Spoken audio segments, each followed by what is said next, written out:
तो दोस्तों, आज की हमारी जो नई कहानी है वो भी बुद्ध से ही जुड़ी हुई है। गौतम बुद्ध क्या कहते हैं, एक राजा को जब बहुत सारे युद्ध करने के बाद रियलाइज होता है कि अंततः हमें जो है सुख ये सब चीज़ों से नहीं मिलने वाला, तो कुछ इस कदर एक कहानी है, सुनिए। अशोक और गौतम बुद्ध की कहानी। सम्राट अशोक जो अपने शुरुआती जीवन में बहुत ज़्यादा क्रूर थे, अपनी विजय के बाद एक दिन अपने जीवन की दिशा पर विचार कर रहे थे। वो बैठे बैठे वो कलिंग के युद्ध में हुए भारी रक्तपात ने उनके दिल पे गहराई से प्रभाव कर दिया था। उन्हें समझ में आया था कि शक्ति और साम्राज्य का विस्तार अंत में केवल दुख ही लाता है।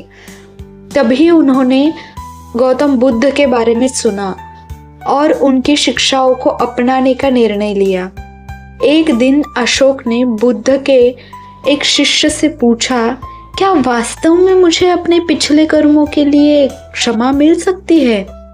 शिष्य ने उसे गौतम बुद्ध की पुरानी कहानी सुनाई।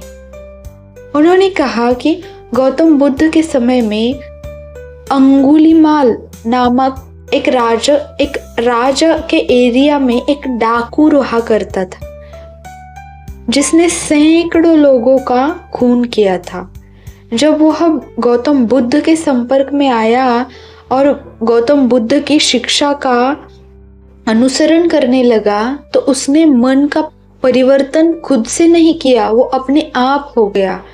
बुद्ध ने उसे माफ कर दिया और अपने अनुयायी को अपने ही अनुयायियों में शामिल कर दिया। यह कहानी सुनकर अशोक का दिल आशा से भर गया। उसने महसूस किया कि चाहे हम कितना भी बुरा कर्म कर चुके हो, सच्चे पश्चाताप और करुणा के मार्ग पर चलकर हम खुद को बदल सकते हैं।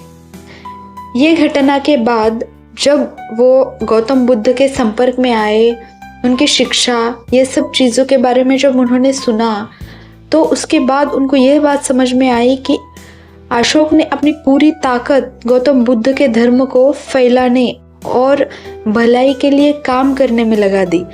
इस कहानी का अंततः जो अर्थ निकल कर आता है वह यह है कि कुछ भी हो जाए, लास्टली हमें जिंदगी में पीस जो है वो इम्पोर्टेंट है।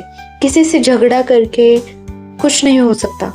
सबसे महत्वपूर्ण बात है शांति से रहो।